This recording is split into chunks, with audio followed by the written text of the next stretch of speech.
అందరికీ నమస్కారం. వెన్నెరాడే నిర్మల దాదాపు 100కు పైగా సినిమాలు నటించిన నటీమణి నిర్మల గారు. వెన్నెరాడే అనేది ఆమె సినిమా పేరు, తొలి సినిమా పేరు. ఆ సినిమా పేరే ఆ ఇంటి పేరుగా మారిపోయి వెన్నెరాడే నిర్మలగా మారినారు. మరి వెన్నెరాడే నిర్మల గారు చెన్నైలోనే స్థిరపడ్డారు. ముఖ్యంగా ఏంటంటే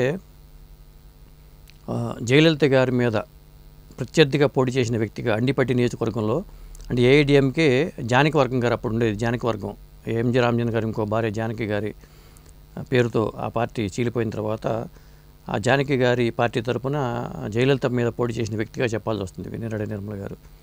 మరి వెన్నెరాడే నిర్మల గారికి రామారావు గారి మీద ఎలాంటి అభిప్రాయం ఉంది ఏమిటి అనే విషయాల గురించి మనం తెలుసుకునే ముందు, రామారావు గారితో ధర్మాదయం అనే సినిమా ఒక్క సినిమాలో నటించారు ఆమె.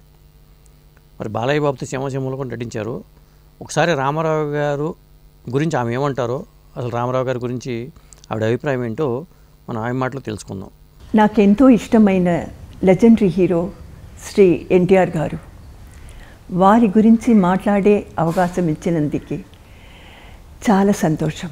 ఎన్టీఆర్ గారి గురించి తలచినప్పుడల్లా వారు శ్రీ కృష్ణుడుగానో శ్రీ రాముడుగానో లేదా సాక్షాత్ మహావిష్ణు దర్శనం దొరికినట్టుగా ఉంటుంది. I respect him a lot. It is not because I had opportunities to act with him. అది భగవంతుడు నాకిచ్చిన ఆశీర్వాదం. హీ యూస్ టు సే బొమ్మలాగా ఉన్నావు. అది నేను ఎప్పటికీ మర్చిపోను. Thank you very much. విన్నారు కదా, బొమ్మలాగా ఉన్నామని ఎన్టీ రామారావు గారు తన కితాబు ఇచ్చారంటూ వెన్నెరాడే నిర్మల గారు అన్నారు. మరి వెన్నెరాడే నిర్మల గారి ఇంట్లో ఆవిడ నటించిన సినిమాలు కానీ అవన్నీ చూస్తే మనకు ఆశ్చర్యం వేస్తూ ఉంటుంది.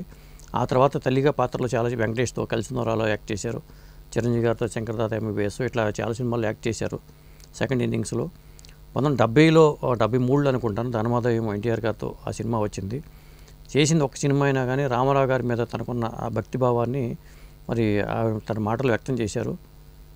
మరి మీరు చూశారు కాబట్టి నిర్మల గారితో పూర్తి ఇంటర్వ్యూ కోసం మరి ఇంకోసారి మనం ప్రయత్నం చేద్దాము. ప్రస్తుతానికి ఏంటంటే రామారావు గారి గురించి తన అభిప్రాయాన్ని మాత్రమే ఆమె చెప్పారు. అదండి. Thank you.